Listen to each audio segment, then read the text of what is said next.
Aaron Lutzi, good to see you, buddy. Here we are, Second Nature, 2 episodes this week. What do you think? Pretty big week, the first of many, I guess. I'm fired up on two a week. I feel like there's a lot of conversations to be had, and adding an extra podcast every week just opens the door for even more people to talk to, even more stuff to talk about. We've never really run short of stuff to talk about ever.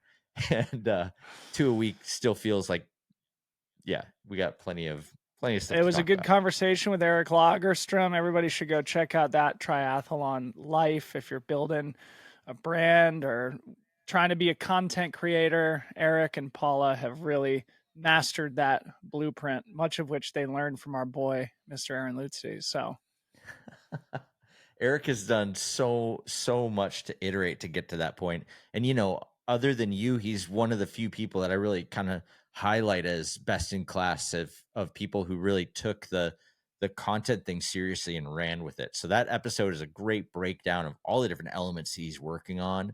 And it's our first midweek episode, so I hope it does well. I hope everybody likes it, and yeah, the stuff that he's working on now is so exciting to we've watch. talked on the pod so many times about the difference between a competitive athlete versus a project athlete. And I think that really drove the point home. One of the major takeaways for me was Eric's point that he and Paula had survived in multiple rounds of athlete layoffs due to the contraction and problems inherent in the bike industry that we've talked about a number of times here on the pod. So a great insight there of just, when you are doing the stuff that they're doing, you are much more capable of controlling your own destiny and really making yourself attractive for long-term brand partnerships. So great job.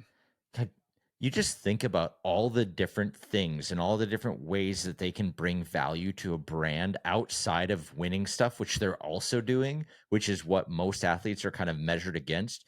I mean, they could go in and inform the brands they work with on social strategy, or they could, they obviously have a podcast, they've got a YouTube channel, they have a loyal audience that shows up every single time, no matter what medium they're in, and the effectiveness of what Eric and Paula do is second to none. And I think that's exactly, like you were saying, they've survived so many rounds of layoffs because they are incredibly good at what they do, and they're incredibly valuable to every brand that they choose to work Yeah. with. The other thing that I was thinking about is Eric kind of made the point about how the YouTube channel was created because he wanted to he was basically creating the content that he wanted to watch.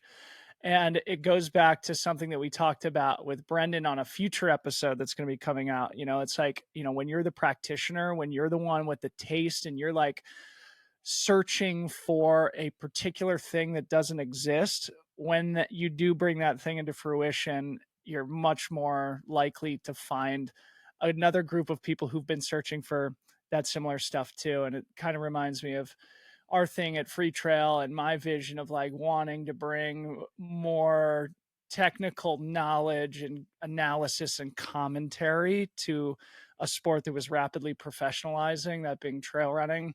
And, maybe that's one of the reasons why we've been able to stabilize in a healthy position now too, because really I was trying to create something that I wanted to listen to also. But let's start our conversation here today. I don't know if there's anything you want to add to that point with where you guys left off.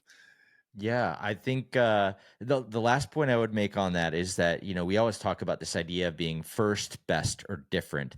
And when you have that first mover advantage, you kind of fill all three buckets. Here's a thing that I want to exist that does not exist. I'm going to create it, so I'll be first. It's the only game in town, so it's going to be different, and it's going to be best because there's basically zero competition.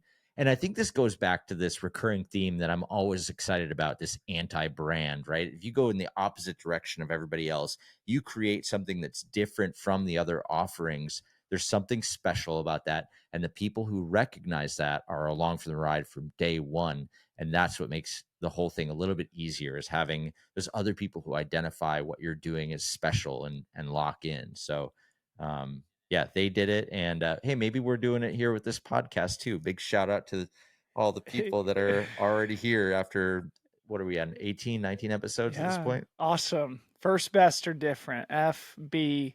D. All right, let's start our conversation where you guys left off with Lagerstrom. Your BPC was talking about the big news.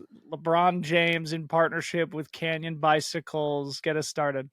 So LeBron James launched a campaign with Canyon Bicycles. Now, just to set the stage for anybody who's not locked in on the bike industry, Canyon is a global brand based over in Europe, and their kind of claim to fame is that they go direct to consumer. And they're not the first brand to do that, but they're one of the biggest brands to sell bikes directly to the consumer, as opposed to going through the bike shop model where you go to the retail store, you get fitted for the bike, maybe you test it out and then you buy it. With Canyon, it just gets shipped to your front door and you got to figure out how to put the wheels on and chain on and all that fun stuff. They've been around for quite some time. And in 2022, LeBron James and Maverick Carter, through their LRMR Ventures, which is like their holding company, they invested $30 million into Canyon Bicycles. So around 2022, to put it into perspective, that was still during the big boom of the bike industry and the outdoor industry. And there was a lot of money flowing into different businesses, and Canyon Bicycles apparently was one of them. As far as I can tell, they weren't actually looking for investment, but you're not going to say no to LeBron James either, especially if you're in, at least it's adjacent in a way. LeBron James has hosted some bike events in the past and done some charity work through bicycles. And again, like at least it's sports adjacent, cycling, basketball, could be a lot different. And so he came in, invested 30 million in, and that brought Canyon's valuation to 750 million. We're talking euros Damn. here. It's funny because a lot of the articles will like say that he invested $30 million, and then other places will say 30 million euros. Who knows? Either way, he invested a sizable chunk of money into this brand. And it's taken until this point for them to actually sort of, they announced the partnership or they announced the investment in 2022, but they haven't done anything necessarily together until now. So this campaign that just launched features LeBron James heavily in all the media content around it, and it also brings in, I think, 4 or 5 of Canyon's existing athletes to be featured alongside. So Fabio Widmer, who's arguably one of the biggest bike YouTubers on the planet. It's got like 7 or 8 million subscribers on YouTube alone, was featured in there, and a handful of other athletes also in there. Now, the interesting thing about it is like, that's great. LeBron James, get more people on bikes. I'm all for it. But I think one of the key missteps that really the dots weren't connected on is there's not really a connection to a specific line of bikes. If I were to, and again, like they didn't necessarily pay LeBron James as a you know to be the face of Canyon. He came in and gave them money. But ultimately, like if I was gonna put all this effort into a campaign, I feel like I'd have some sort of like set of bikes that I was really going to be pushing out there.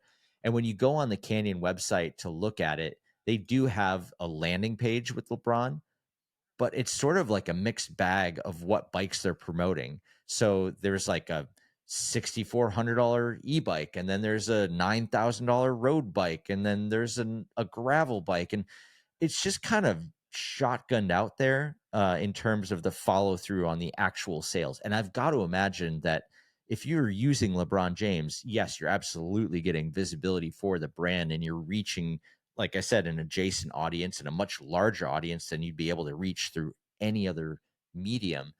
But I don't really see the wisdom in not having a product line to back it up or for him to kind of lean into. A signature bike like LeBron's signature shoes, I mean, made for people who are 6'9" or above. there's a market for it. I mean, Reggie Miller, another legend in the NBA, big bike guy. There's a lot of people that ride mountain bikes of all shapes and sizes. Bill Walton, rest in peace, was a big cyclist too. There you go. There's a huge market out there for everyone that LeBron James can reach out to. I just don't know if that market is buying an $8,000 gravel bike, like it's mainstream. It's maybe a little bit more entry level. I don't think that people are going to see one LeBron James Instagram ad and go drop 9K on a bike. But could they get into cycling? Absolutely. Could Canyon do a better job of making it easier for them to get into cycling? Absolutely. I think this is the big disconnect. Uh, but otherwise, exciting to, I mean, for mountain biking and cycling in general to get a big spotlight on it like this. We're not going to say no, but I just think the execution on that element could have been a lot better. All right, so tell me this. Let's tie it back to the business model. If Canyon is D2C only, is their strategy then to have a higher quality product at a lower price? Yes. Yeah, because you can cut out the 30% markup that you'd have at retail. So you can offer a pretty high spec bike for a lower price. So it's super competitive. And that's what has pretty much driven all their success to this point. Um, but yeah, can you imagine a S- bike brand? I mean, flip it around the other way too. If you're a bike brand and you're like, you know what? Here's our marketing plan. We're going to get LeBron James. I've got to imagine that to make the most of that, you would have done a lot more than like, oh, and by the way, here's all the bikes that we currently have. We didn't do anything special. Like, it doesn't make any sense. So with a D2C brand though, in all likelihood, you really do need to have that audience, right? And brand recognition in order to do your customer acquisition. This is again something we talked about with Brendan that our audience will listen to next week, but it's getting increasingly more expensive to do that customer acquisition through online advertising.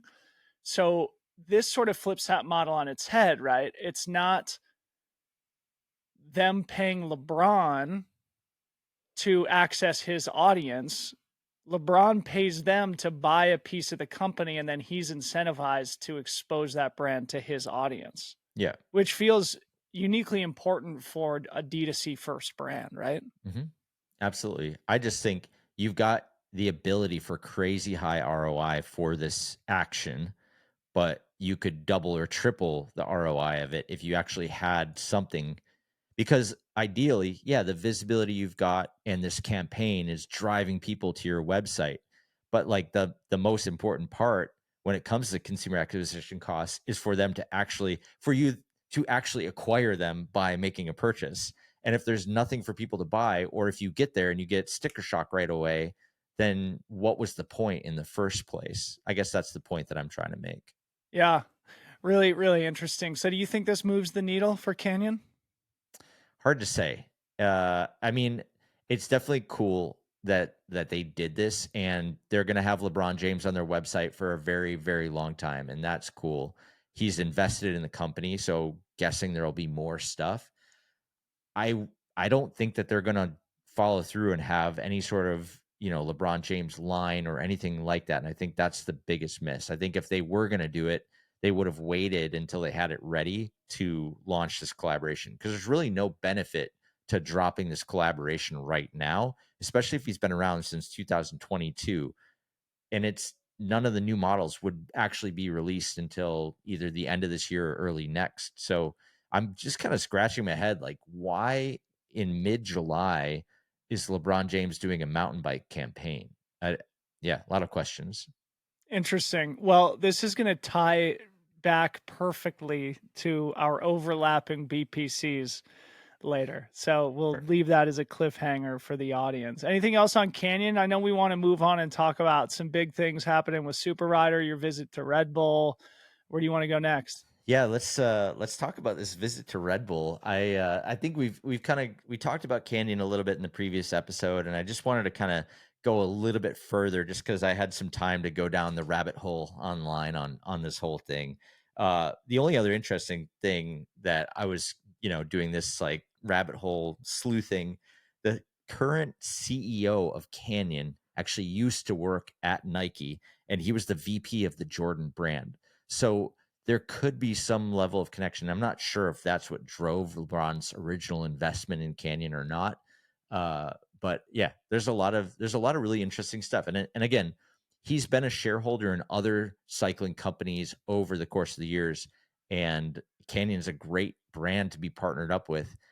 It's one of the big D2C brands globally that's doing interesting things, is working with a ton of athletes, and LeBron James is a great addition, and I would love to see him do even more bike stuff. Honestly, I don't know what we'll see, but here we go. Awesome. All right, tell us about your visit to Red Bull. Did it bring back memories? It was great. Honestly, I left Red Bull almost 4 years ago now, That's and crazy. yeah, yeah. And it's always interesting going back to a brand that you sort of graduated from. It's like going to visit high school again, after you've moved on, and so has everyone else. The previous time I went to Red Bull about 2 years ago, I didn't recognize anybody in the office, and it was a really weird feeling. Something about this trip to Red Bull was a lot different because there were a ton of people in the office, and got to do the hugs and high fives tour of Red Bull. But there were three things that really stood out to me on this visit because I've obviously been paying attention to Red Bull since I left to see what stuck around, what moved on, from a initiative standpoint, from an athlete standpoint, from an event standpoint. And there's a lot of things that have changed in the last 4 years. NIL has become a huge topic, basically was just starting to get some traction right before I left, but now it's like a big deal. And there were some initiatives that were in place when I was there previously that I was curious to see where they went. So I just wrote down kind of three different things that I think make Red Bull an interesting and special place where they've kind of continued to grow. And if it's okay with you, I'll just run you through what I have, and feel free to stop me at any point if if I go too deep. Let's go. So one of the first things that was a big initiative at Red Bull when I was there was basketball. Basketball is one of the biggest sports in the USA, and they had I been remember, weren't you like going to photo shoots with Blake Griffin and stuff? I've been involved in some basketball projects. I got to ride actually in the Golden State Warriors victory parade with 1.5 million people. That was like the most insane day of my entire life. Right. Who was the athlete that you managed on the Warriors at that Uh, point? Harrison Barnes, who actually just got traded Harrison. from Sacramento to Dallas now. Oh, he's still in the league. Oh yeah, Good he's for you, Harrison. still going strong. He's a really switched on guy. So I got to do that with him. I worked with him while the Golden State Warriors were having like their most incredible season, and I also worked with Breanna Stewart, who played for the Seattle Storm. Now she's out in New York, and yeah, we there was a lot of basketball effort being made while I was there. There was also like a partnership with a bunch of teams. There was a lot of branding stuff that was going on. The biggest struggle that Red Bull always had, though, was getting branding on the field of play. So they could work with an athlete like Blake Griffin, but he couldn't wear any Red Bull stuff on court. And so Red Bull had to kind of rely on him either breaking rules or drinking product on the way in or doing something in the social media landscape. And so they had to rely on all the other elements of what Blake Griffin or Harrison or Stewie were doing outside of the field of play. And that was a real challenge because just because you're good at basketball doesn't necessarily mean you're super engaging on social media. And that can, if that's the only thing you're relying on them, but you're also paying them like a big mainstream sports athlete, it just gets tricky. So, one of the things that Red Bull did right, in my opinion, was they started working with an athlete by the name of Lethal Shooter. Are you familiar with this guy? No. Okay. So, when you first get into a sport, it's like, oh, well, we got to go get the top athletes. That's where we should be. And that's always kind of been Red Bull's strategy, is working with athletes that are elite, that are on their way up, and they can begin to work with them and help them get to be even more elite, I guess. And in basketball, it's difficult. Like I said, getting branded on the field of play is essentially impossible. So, how do you solve this problem? If you want to be relevant in basketball, you want to make a splash, you want to do something that people are paying attention to. If you want to be in the field of play, you're basically just buying ads like every other brand, and that's not special and that's not Red Bull. So, what Red Bull did, they started working with this guy, Lethal Shooter, who is a shooting coach, but he's also a wizard at social media. So, for example, he'll make a basketball hoop like the rim, and he'll put a bunch of nails on it so that he has to shoot it perfectly, or like the basketball explodes. Okay. He went up against like a shooting robot. And this guy is like an amazing coach. So he's working with the top athletes. he's also working with mainstream people that just want to get good at basketball. So he's reaching beyond the traditional basketball competitive landscape and just getting all these other basketball adjacent markets, essentially all the eyes from, people that are just on social media. I like basketball, but I want to see other basketball content other than the play by play. And they were able to fully brand Lethal Shooter because he's not playing in the NBA. So now you've got somebody who's super credible in basketball, who's doing interesting projects, project athlete, is working with top athletes, and you can do all kinds of incredible projects with them, like completely branding a basketball court inside Red Bull's office with Lethal Shooter branding all over it, where he can create content all the time. Red Bull can bring in other people to make content in that space. And you have this credible play that reaches a much bigger audience that doesn't rely on the NBA to reach the audience. A little anti-brand, a little creative workaround, but I think the money spent on Lethal Shooter is 10 times more valuable than any just random elite player that you could pick off the NBA or WNBA for that matter. Wow. Really, really cool. So, what's the analog? How do we tie that back to our industry? Like, what would you do Well, in mountain biking, for example? I think this really just goes even deeper into the project athlete concept of it's not just the guys on top of the podium or anybody on top of the podium. It's finding that person who can be creative, who can also reach on a consistent basis the same audience, the adjacent, not even adjacent, the actual audience that you're after. How can you reach them in a way that's more interesting, that's more efficient and effective?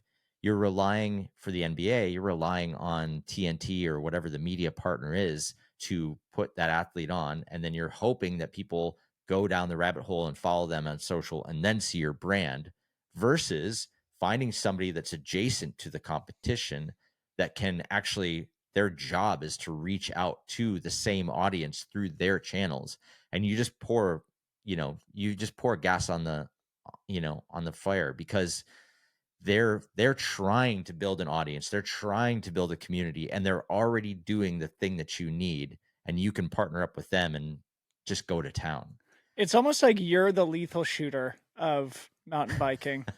Super rider equals Lethal Shooter, because a lot of your content is educational or coaching style material, Yeah, right? yeah. That's a very generous but I would say you're But not that totally would be wrong. the analog, right? Is like Red Bull would partner with someone like you as super rider instead of or in conjunction with some of the top professional athletes, Yeah, right? yeah. That would So what actually your point is, what Lethal Shooter brings is not the ability to drop 50 points in a playoff game, but he can still influence the same exact audience who would be influenced by the athlete who drops the 50 burger.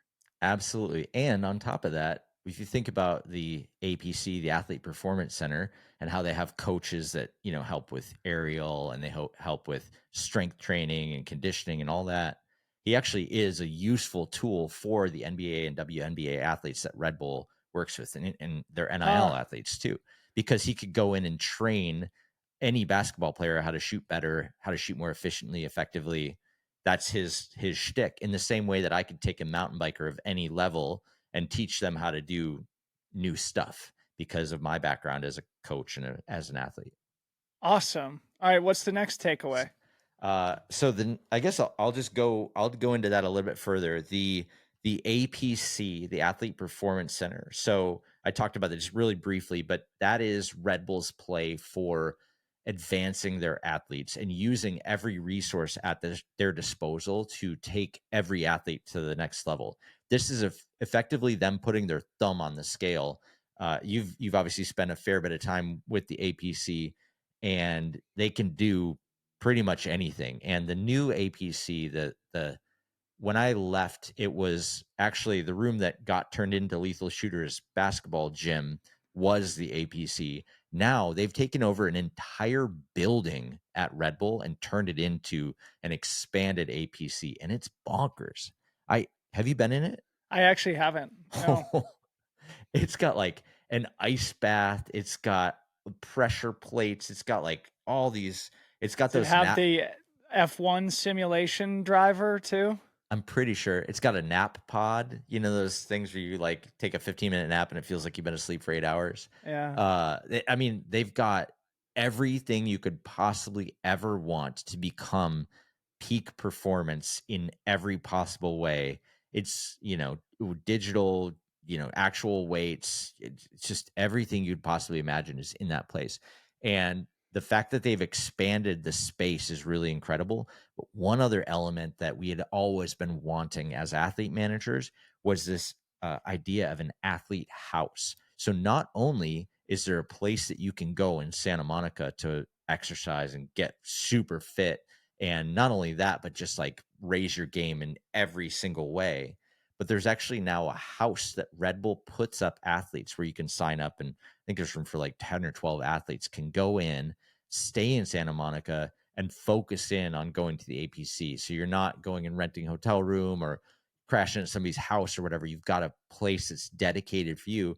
And again, if you're staying in a house with 10 other Red Bull athletes, you think about the cross pollination. Red Bull's putting you up in Santa Monica. Well, as long as you're here, we might as well bring you in to do these things for social, and we might as well tune up, this, and this. The ability for athletes to come in and actually focus, and Red Bull's investment in making the athletes as good as they possibly can be, but also taking advantage of the time that the athletes are in town like that, to have 100% focus and to be able to pull them into meetings for ideation sessions and for social stuff and anything else that they want to do with them has got to be paying for itself, honestly. And it seems so simple to rent out a house for a brand that size, but what they're getting out of it is the value to the athletes and the value to the brand. I mean, for the expense of an Airbnb, basically. It reminds me, remember when I broke my ankle in 2019 Hmm. and you sent me down to the APC and I got worked on for 4 days, I think it was? Yeah. That was like a massively valuable thing for me and something that hopefully, contributed to me recovering fully and recovering more quickly. So it is a good point, and it brings up something that I've thought about a lot, which is just the place the role the brand should play in moments of adversity for their Mhm. athletes, because it really is a trying moment if you get a serious injury like a broken ankle. If you're a professional trail runner, like, your whole career flashes before your eyes. Yeah. And, obviously what I always appreciate about you is that you always made it personal. You were the first person to come see me after I broke my ankle and reassured me everything's going to be okay. Never make me feel like my contract is in jeopardy, because that's exactly where the athlete's mind goes.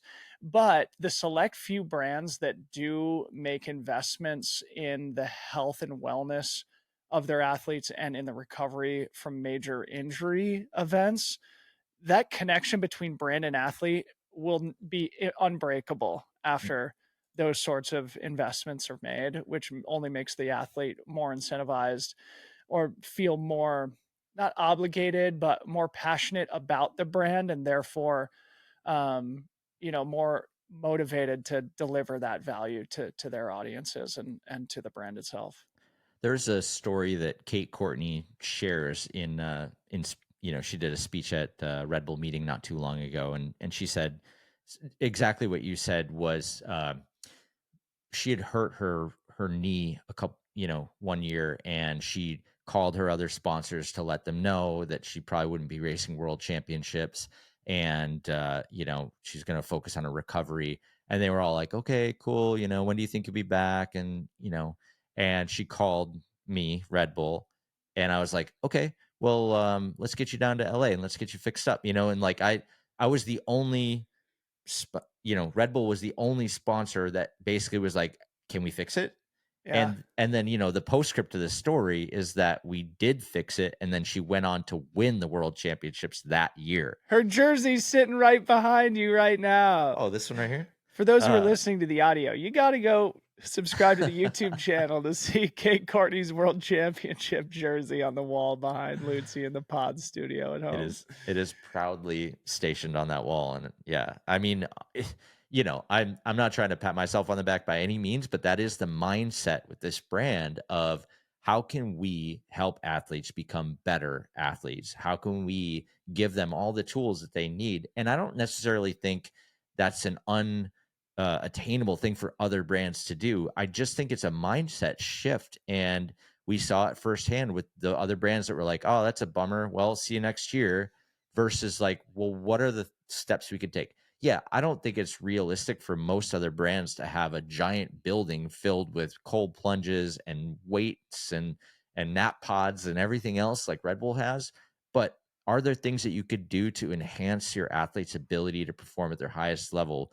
Or are there things you can do with your athletes to give them more resources for doing things like social media, doing things like content creation? What other ways can you be a plus one to the athlete instead of the athlete being a plus one to the brand? Because if you can lift up the athletes the way that Red Bull lifts up their athletes, they become an asset to Red Bull in a bigger way, and they become more engaged in Red Bull, and they come to Red Bull first. So many people came to us first with ideas of projects or things that they wanted to chase down, and we became partners to the athletes to find a way to make it happen. And it wasn't always just money, it was just the support and this mindset of like, yeah, this is my partner, this person is like here to be part of my team, and as a result, I will do everything in my power to make sure that I balance out that equation. And I've seen it so many times where brands are just, trying to scrape as much as they can out of the athlete and not contributing to their program. And again, you don't need to have an athlete house and a giant gym or anything like that to be on your athlete's team. It really kind of goes back to my mindset, even with the direct reports that I had when I was managing people at Red Bull. It was always your success is my success. If you are praised and you do a great job at your job, that looks great for me as your manager. And so I'm going to put my energy into making sure that you have everything you need to be great at your job. And that obviously translated to the athletes as well. But I don't know. I thought it would be more common. Yeah.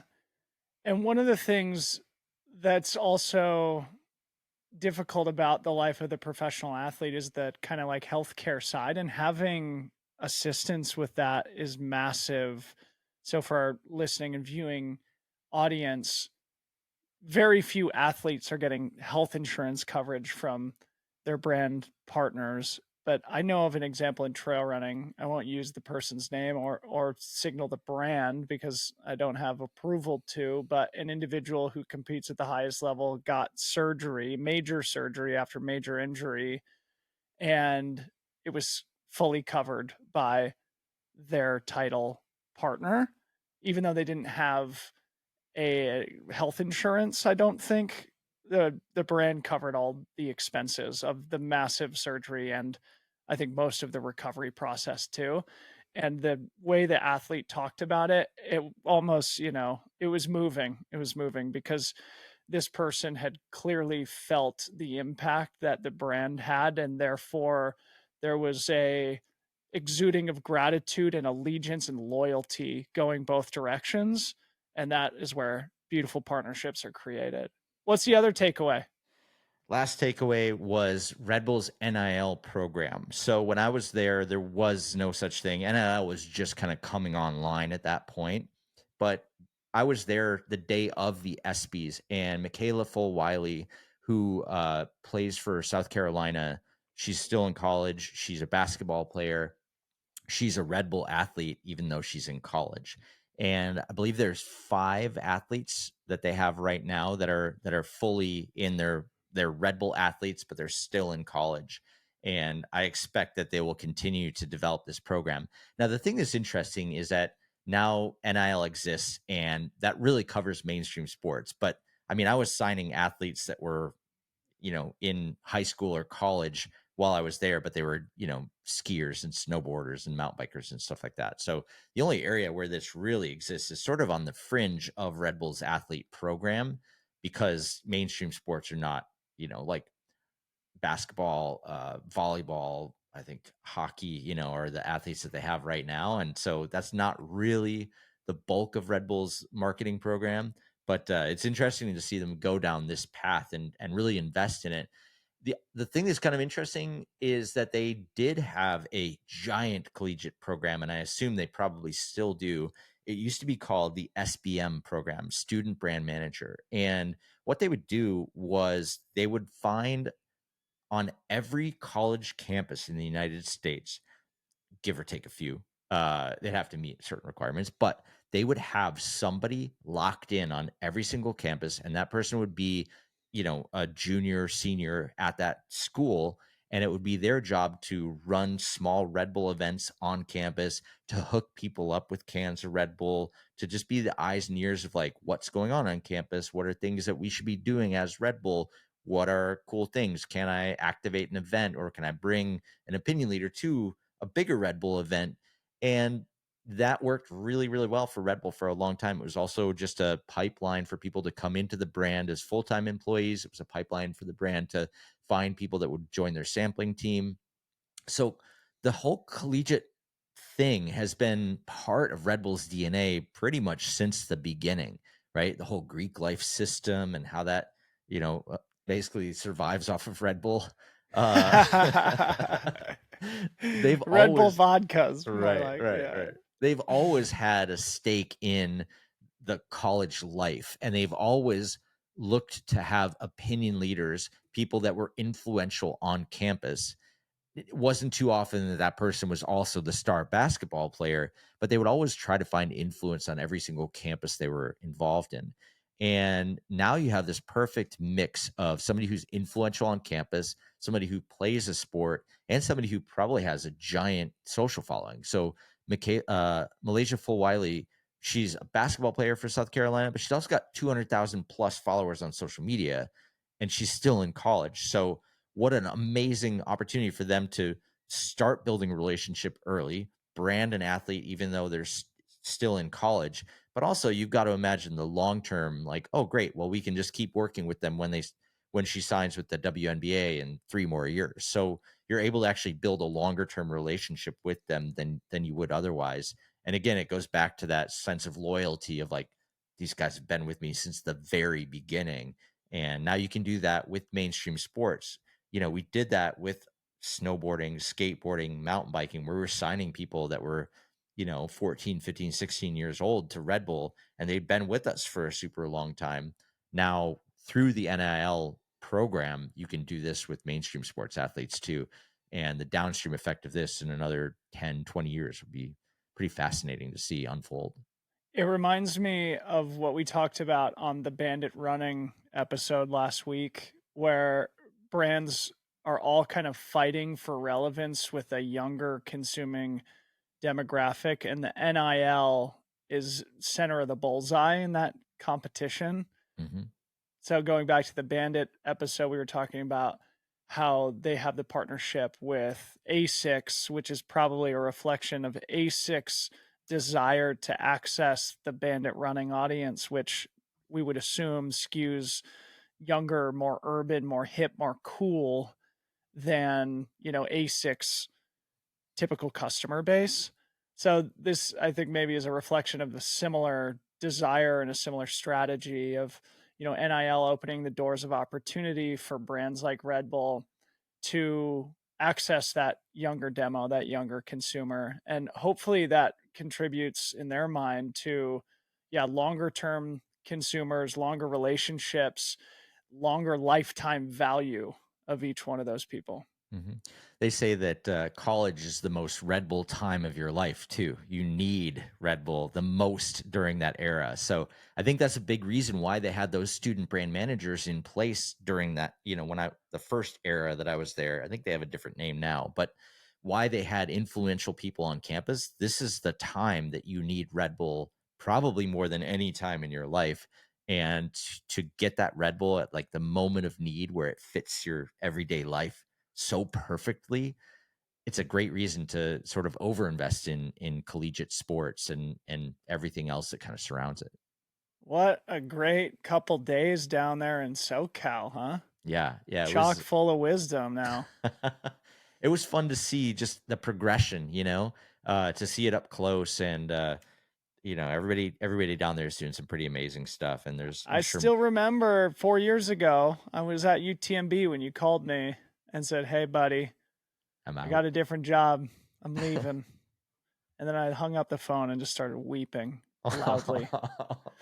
No, it's all good, man. Never been closer. And, you were my athlete manager forever. So it was a great era. I'm sure everybody was proud to see how far you've come and excited to reconnect with you.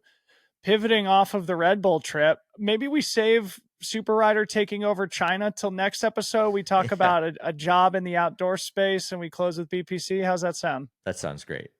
Okay, so I pulled up some of our employment listings here, and to our viewing audience, it's very important that you go to linkedin.com and search for Second Nature Media and then smash the follow button. What we're doing over there with the help of our boy Matt Sharkey is curating the best jobs in the outdoor industry. So for those who are looking for new opportunities or just looking to see what's going on in the industry, Second Nature Media on LinkedIn is a good place to start. I pulled up our latest posting here, Aaron, and there's a bunch of hitter jobs going on, including the vice president general manager for the North Face North America, huge job. Also vice president of global footwear for the North Face. That's the one I kind of wanted to talk about. What do you Oh, think? yeah, let's do it. Let's talk about it. So I was a North Face athlete for a long time, as you recall. Mhm. And in my first contract, which I think I signed in 2014, it actually said you do not need to train, race, or compete in our footwear. In other words, they wanted us to wear North Face footwear, but we weren't totally obliged to. That changed. North Face is, of course, mostly known as a fantastic apparel and outerwear and equipment business, selling billions of dollars, literally, of hoodies, fleeces, puffy jackets, Gore-Tex outerwear, backpacks, etc. And I had a front row seat to just how difficult it was for an apparel first brand to break into footwear in a really pronounced way. And we've talked about this a couple of times with Lululemon and the Further Project. Again, another apparel company who's trying to make an impact in footwear. Conversely, we've also talked about Hoka, a footwear company first, who I think has had a harder time figuring out their apparel offering. And the North Face has been immensely successful now, I think, in crossing that chasm. I still think most people, myself included, think of them more as an apparel and outerwear company more than a footwear company. But for example, they've had multiple champions from their team at Ultra Trail de Mont Blanc. One of their athletes, Katie Scheid, just ran the second fastest time ever at the Western States 100.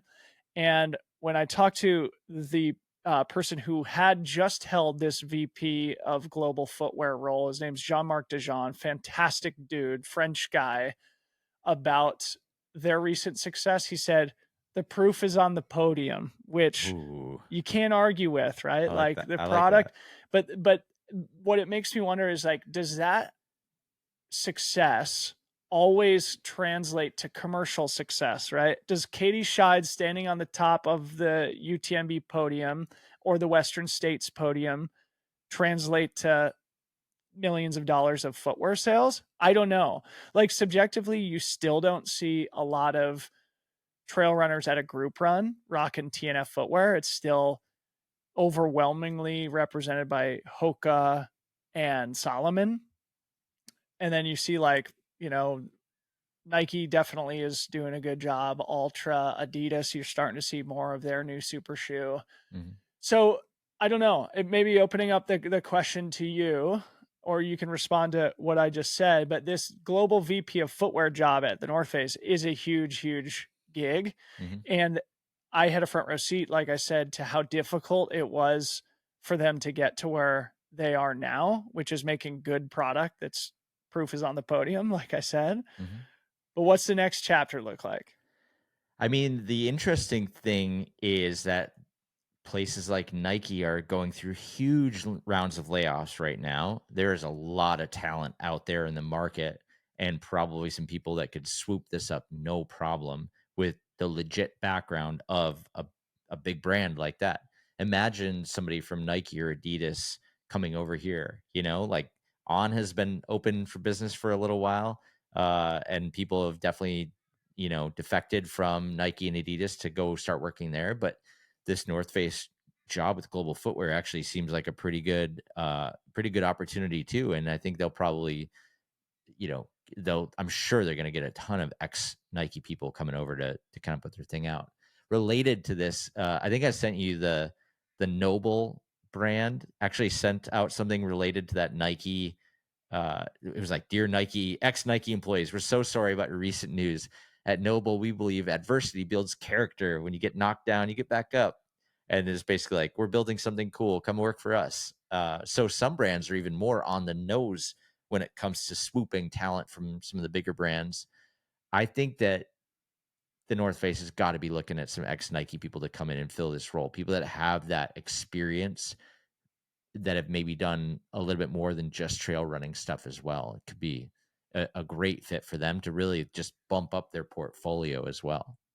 Remember when we were talking about Jordan Rogers and what he was saying about On and their partnership with Zendaya, where he said, when you're known as an apparel brand mostly, like, what did he say? It was something about how once you establish yourself with apparel, the next place you go is to women and then to footwear. Hmm.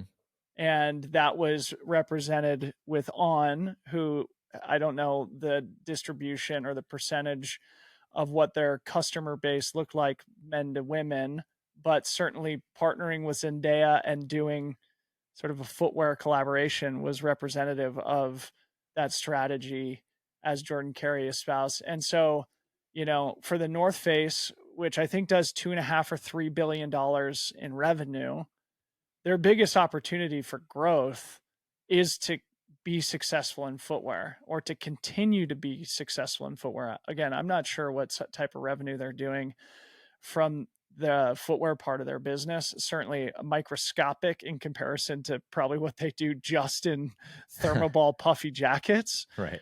But that's the biggest opportunity. So you do need an assassin in that role. Hmm. And we Absolutely. should say, VF, the parent company, is definitely struggling. They've got activist investors. They're sort of executing a turnaround. I think a lot of the brands are for sale. I think there was a report that Goldman Sachs was shopping Supreme, which VF bought a few years ago for way too much money at the peak of the market. So, anyway, VF is the crown, or I'm sorry, North Face is the crown jewel of VF. And this is going to be a very important job to, keep that the case. Yeah. I'm Yeah. looking through the North Face shoe collection, and it seems like there's a lot of room to expand. It's not a very deep offering here in terms of different styles and stuff like that. So I think there's a lot to be done. It's got a lot of that Gorp core or whatever it was that you were talking about in like Hell episode yeah. 2. But yeah, like there's definitely room to expand, and there's so much to work with that somebody coming from a place like Nike or Adidas could do.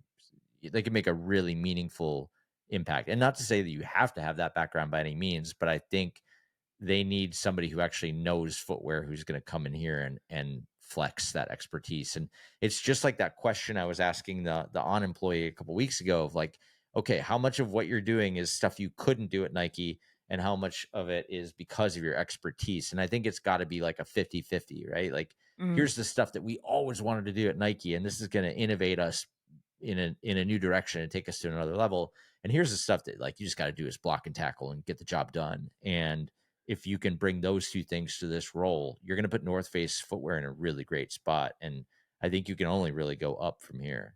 Yeah. So we've talked about Nike many times on the pod, and I feel like eventually we should come back to it. One of my friends, the CEO of Ultra Sign Up, David Callahan, put up a cool post on LinkedIn, sort of making the argument that everybody's writing Nike's obituary prematurely, and that they're still relevant with his kids and his kids' friends. So we should come back to that in a future episode. But mentioning No Bull is sort of like the perfect transition to our BPC. We sort of have an overlapping BPC this week, and it also ties back to the beginning of our podcast with LeBron and Canyon. No Bull, you'll probably remember, did a partnership with Tom Brady where they folded in TB12 and his Brady brand apparel line to basically bring Tom Brady in as the face of the No Bull footwear and apparel brand. And, now we're talking about On for our overlapping BPC, a brand that we've talked about probably in every single episode We of the might be on. podcast. We're like super fans for On. And I'm going to get us started here because there's a very elegant transition here. So my BPC is I listened to the How I Built This about On that came out this Monday. It's one of those early access ones. You have to be a subscriber to listen to it early. Of course, I'm a subscriber. I actually pay to get early access to How I Built This. But there's one cool anecdote that ties this whole thing together in that the founders say on the podcast that there's a very specific delineation in the history of their brand, that being before Roger Federer and after Roger Federer. And so it's representative of what we're talking about here. The value that one of these transcendent athletes, people that are bigger than their sport, can have, especially on these up and coming brands. So LeBron and Canyon, Tom Brady and No Bull, Roger Federer and On. Very good podcast. Very interesting. Brand's only 10 years old, and it's the third or fourth biggest footwear brand in the world. And it's En Fuego. So that's my BPC. You sort of have a sister BPC to close us down here. I do. Well, you kind of teed it up for me. We were texting about it, or maybe we talked about it on the phone. You highlighted the Light Spray, which is this brand new shoe that On came out with. And it was the one that won the Boston Marathon, correct? So the shoe is not called Light Spray. That's like the Cloud Boom Echo or something like that. The Light Spray is the technology of the upper. Got it. Yeah. But the shoe with the Light Spray on it is the one that won the Boston Marathon, correct? Okay. So basically it just looks like a giant sock.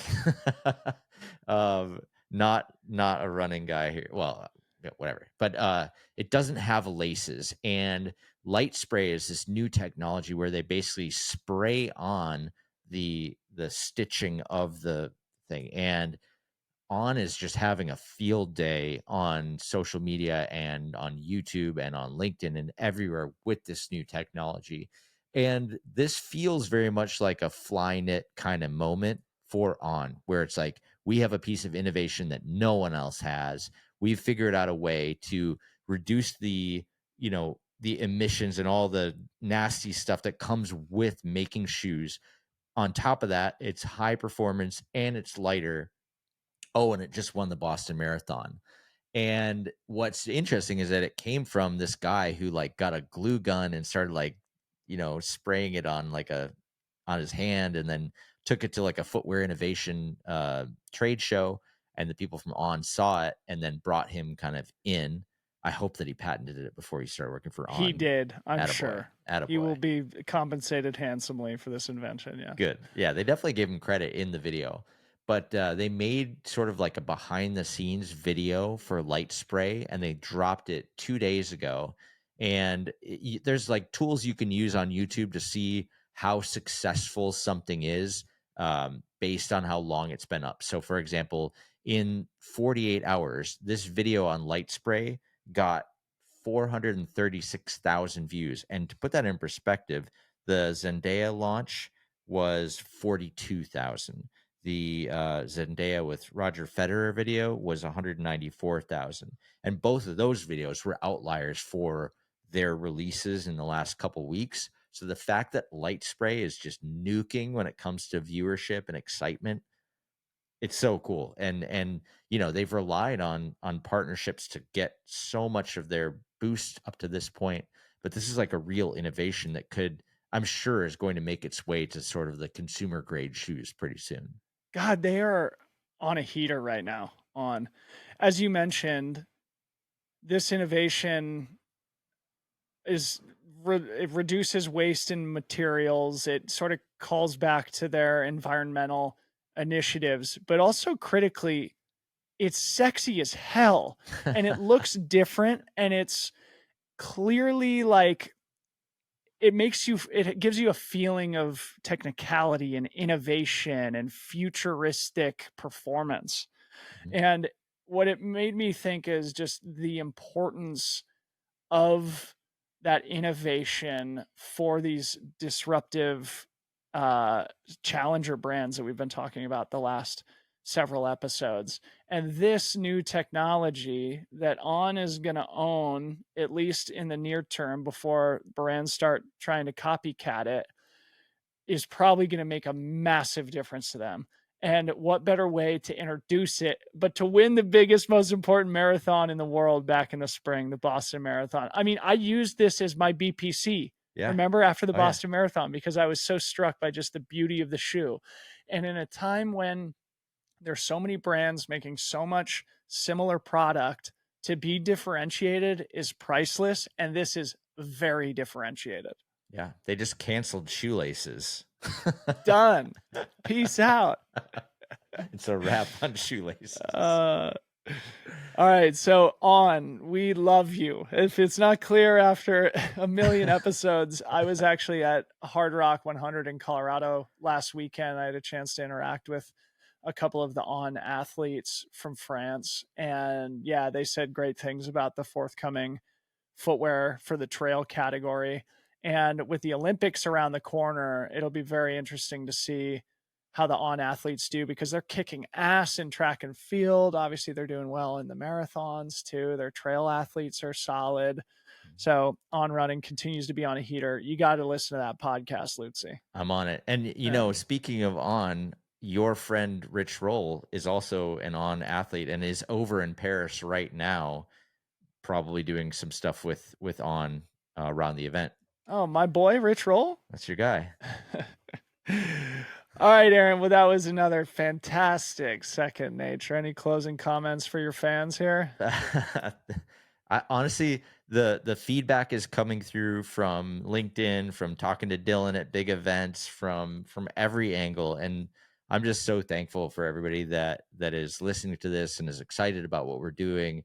We're almost to 20 episodes, which feels like it's gone by in the blink of an eye, but it feels so cool to get this kind of feedback, and the fact that everybody's really excited that we're doing 2 episodes a week. Really, we felt that. That was awesome. Yeah, heck yeah. All right, everybody, go to linkedin.com, search Second Nature Media, give us a follow, secondnature.media on the old internet, subscribe to the newsletter, hit us up on Instagram if you have comments, questions, suggestions of topics. We appreciate each and every one of you for listening. For Aaron Lutzi, I'm Debo. We'll see you next time.